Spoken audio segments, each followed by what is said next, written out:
The Hollywood Reporter recently reported on a heritage auction that recently closed. At this auction, there was a near mint issue of Batman #1. This is from the year 1940, and it sold for $2.2 million.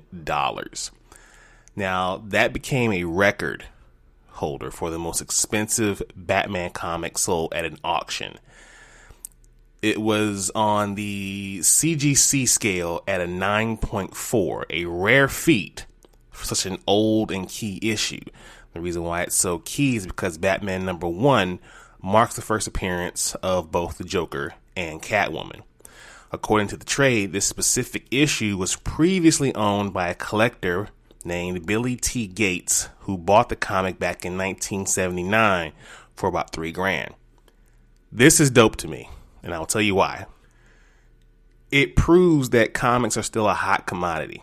It proves that people still care about comics. They still give a damn. And I love this. I love that comics are still sought after. Comics are still something that people want to get their hands on. They want to thumb through the pages. They want to smell the fresh paper. You know, maybe that's weird, but that's just me. But comics are still something that people love and pursue. And I love that. I love that this industry that kept my interest piqued for years and still does is still alive and thriving. I cannot believe it. I mean, I believe it and I love it. I love that comics are still just a hot thing, man. I love it that comics are still on the minds of everyone, not just the movies and the shows, but the source material themselves. As you know, me here, Nix, I'm DYSG. We are big on source material here and we love it. So I cannot wait to one day myself be able to bid on a hot comic that I have always wanted to get my hands on. And there are several. But yeah, I love the fact that comics are still dope. And I'm here for it. Absolutely here for it. Ladies and gentlemen, blurds and nerds, freaks and geeks, this is Do You Speak Geek, episode 61.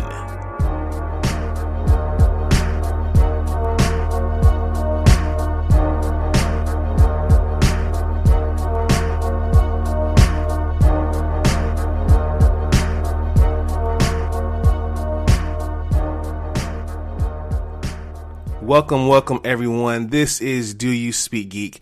I am your host, Nix. Thank you for listening to the podcast. If you have just joined us for the first time, welcome. And if you are an avid listener, welcome back.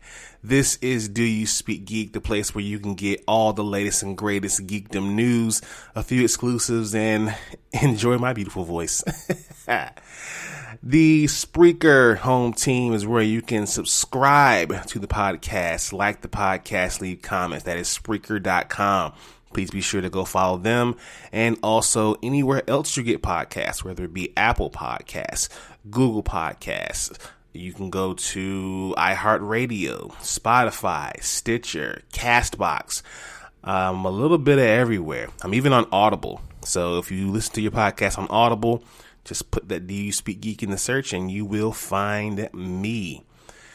Thank you for any new subscribers and all followers. I will definitely be checking you guys out. DoYouSpeakGeek.com, the central hub for everything DYSG. That is DoYouSpeakGeek.com. Put that in your search, put that in your address bar, and check your boy out. Social media accounts: Facebook at DYSGFB, Twitter at DYSG_tweets, and Instagram at Do You Speak Geek. If you are a follower of at Do You Speak Geek on the gram, you witnessed a collaboration the other night from myself and Couch Chat. We talked about a lot of things. More specifically, we talked about inclusion. We talked about representation in the media for Black people and how it affects blurs. We talked about characters who could or couldn't be Black. It was a good time. Be sure to check that out at Do You Speak Geek and also at Pudgy Panther. That is the host with the most from coast to coast, Mr. Aaron Mazing. YouTube is where you can find the Dono and Daddy Show. Please be sure to subscribe, like, Hulk, smash that bell for all notifications, and leave your comments. It is also the place where you can find the First Friday Fights and Talk Tuesday.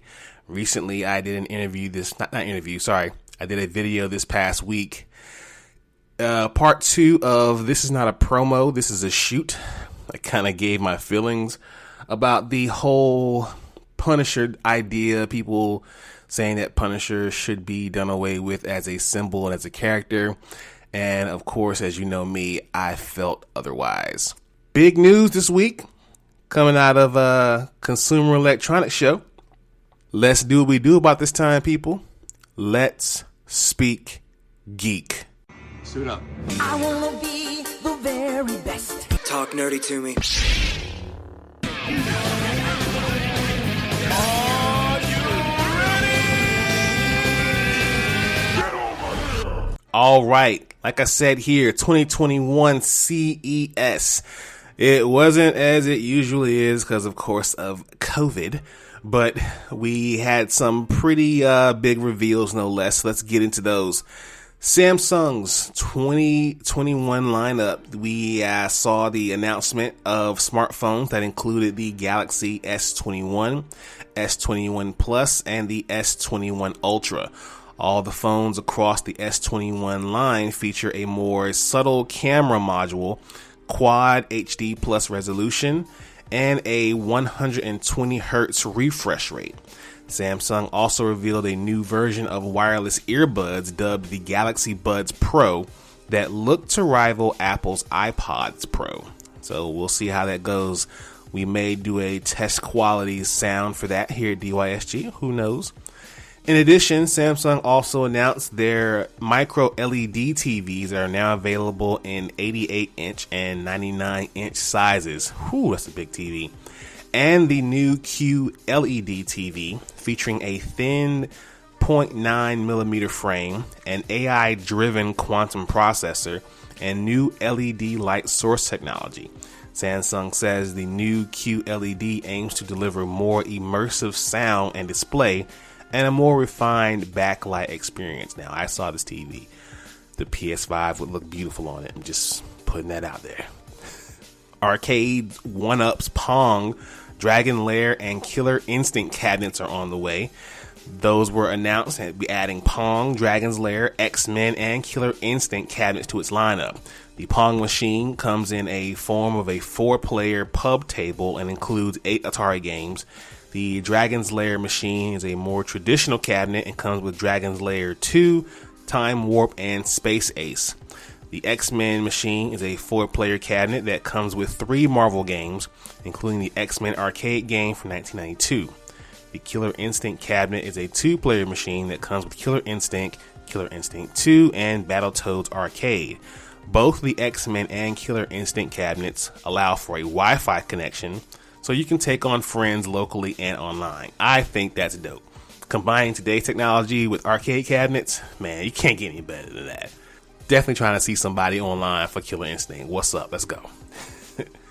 NVIDIA's GeForce RTX mobile processors. Now, these look pretty sweet.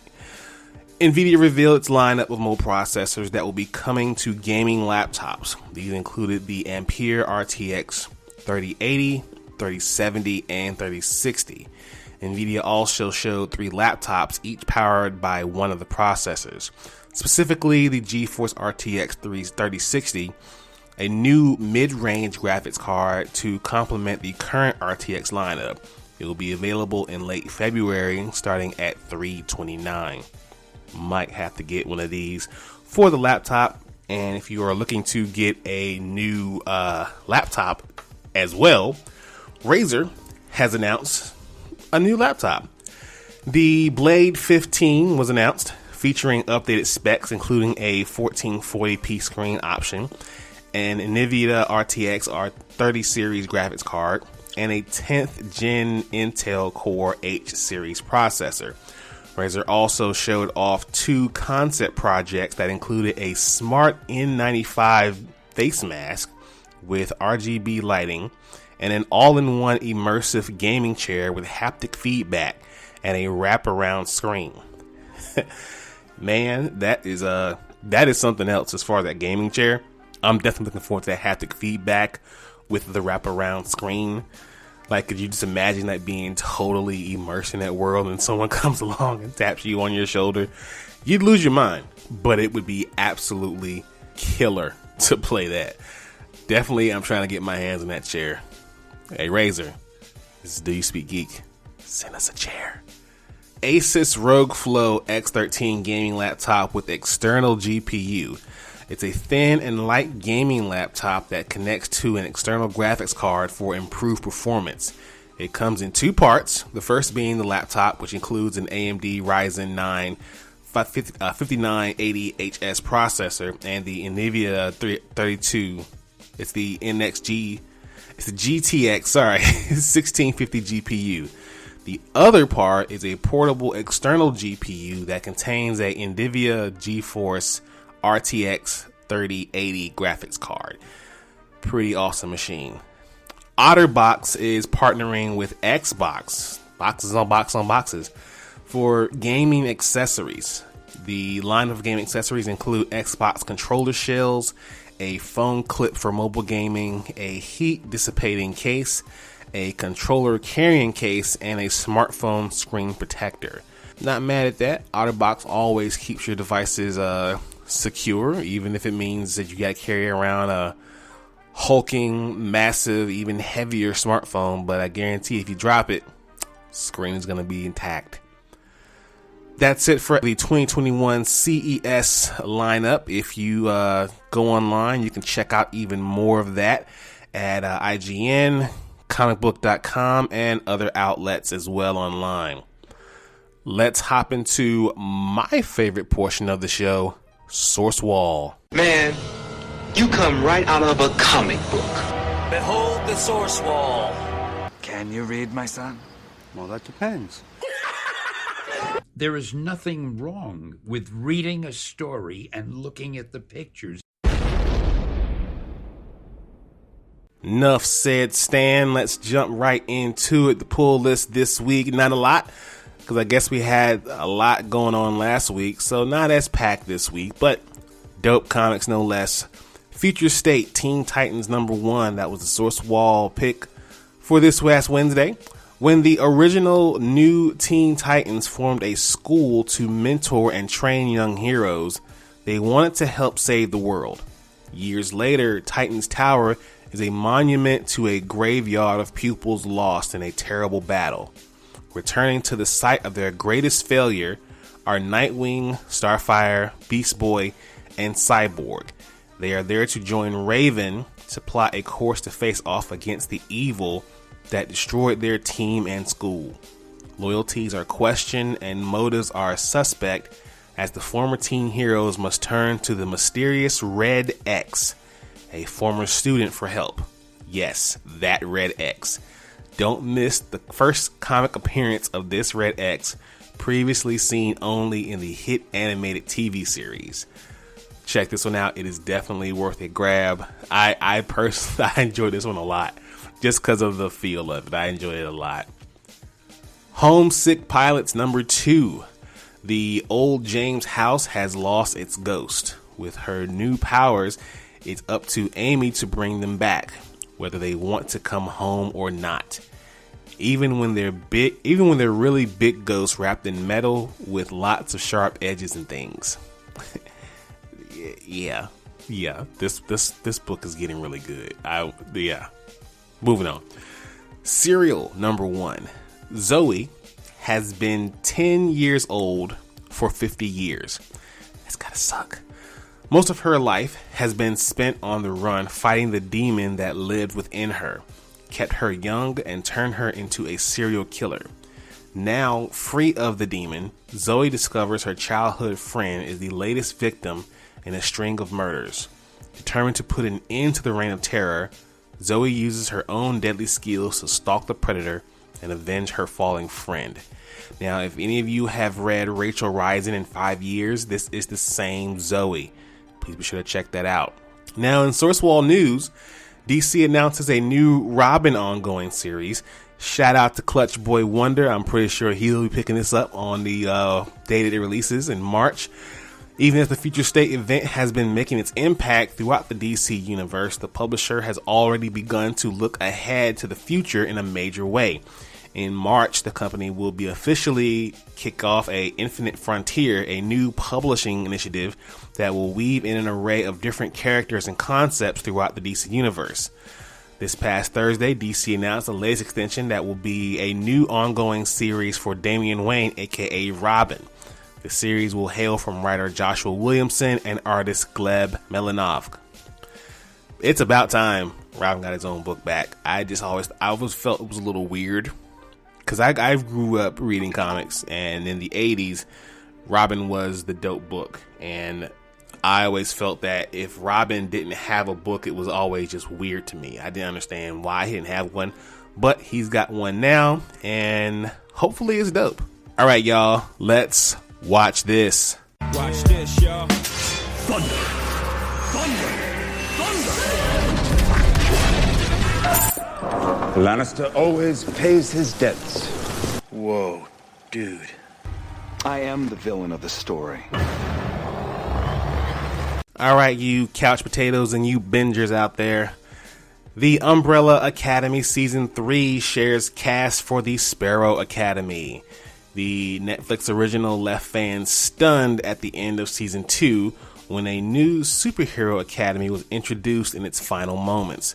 Now the full cast of the Sparrow Academy has gone live, and it will see Justin H. Min return as Ben, along with a slew of others. According to Netflix's press release, a total of 6 actors will be joining the Sparrow Academy.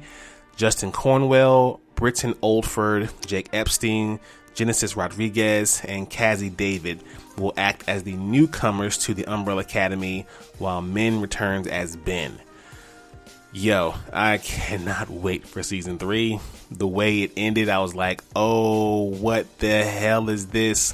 It's a whole nother academy. And Ben is alive. I was like, what? Oh my God. Cannot wait for this. This one's going to be fire. Season 3, please hurry. You can't get here soon enough. Well, it is official. Deadpool 3 will be in the MCU, and it will be rated R. Marvel Studios president Kevin Feige said that the next Deadpool will be rated R and part of the MCU, with Ryan Reynolds now working on a script.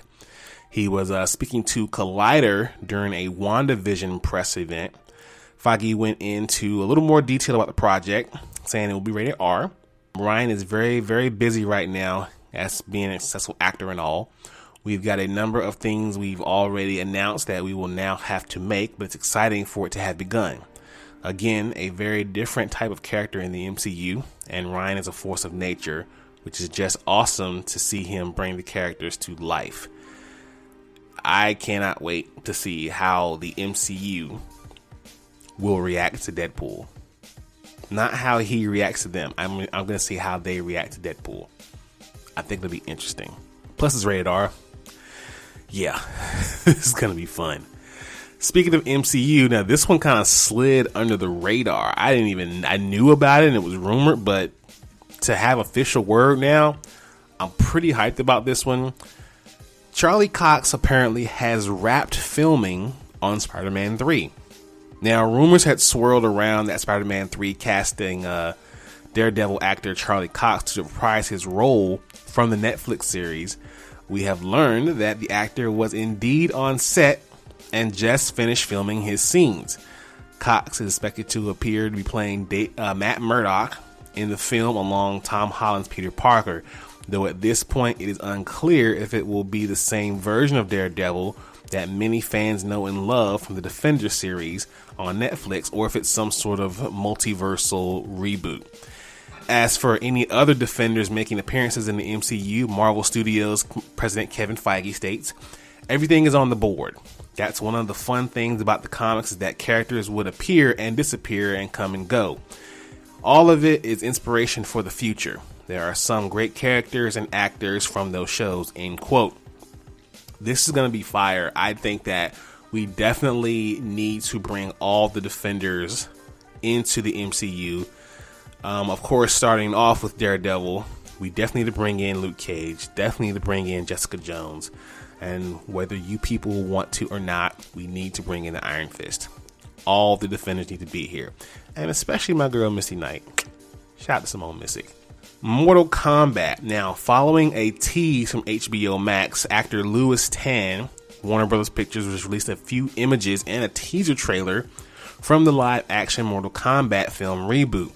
While the images themselves are pretty exciting, they still leave a lot of mystery of what's to come. So, fans worried about spoilers, and they can check them out without worry. Prior to the release of the images, Tan's role in the film had remained undisclosed. But comicbook.com confirmed that the actor will play a new combatant by the name of Cole Young. I saw the trailer. I watched the stills. I have the pictures. I'm pretty excited about this one. It definitely looks like it's going to be great, I think. It's not just like the previous film from the 90s. It's definitely updated. It's definitely revamped, and it's definitely going to be bloody. We're definitely going to see some fatalities in this one, and I personally cannot wait for the gore. Now, this one's a big rumor. Chris Evans is reportedly in talks to reprise his role as Captain America in the MCU. Personally, I don't want him to. I feel like he's done us a good service already, but here we are anyway. Chris Evans is rumored to be in talks with Marvel Studios to reprise his role. According to Deadline sources, it's unlikely that Evans would return in a fully fledged Captain America movie, with the likelihood being that he'd make a guest appearance in another superhero film. It also reports that the deal isn't closed, but that it's headed in the direction of Evans returning to the role that he publicly said it'd be risky for him to come back. It's not a hard no. Evans explained in May last year that it's not an eager yes either. I think Cap has such a tricky act to stick the landing, and I think they did a really great job of letting him complete his journey. He also tweeted when he saw the news that he's reportedly to come back. He was like, "This is news to me." I mean, me personally, I'm not saying I don't want him to come back, but it's like he said himself. It would have to be done. It would have to be executed very carefully. Like, we can't just bring him back just to bring him back, you know? Now, if it's like a flashback almost, yeah, I could definitely see that. But to have him still be Cap after Endgame, you really got some explaining to do. Let's jump into Thumb Life. Peace, love, and video games! It's on like Donkey Kong.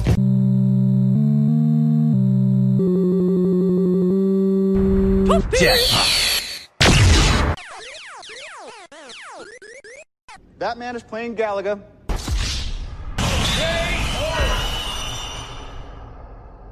Okay, gamers, let's jump into this gaming news. Star Wars games to be branded under Lucasfilms Games, with a lot to come.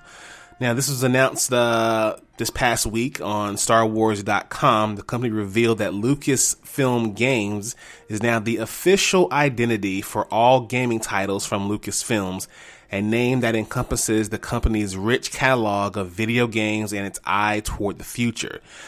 Just in case you all haven't recognized it, EA has lost exclusivity. Yeah, that was a hard word. And I, for one, am quite happy about that. It marks a similar move to Xbox Game Studios and PlayStation Studios, both of which group multiple developers under a single banner.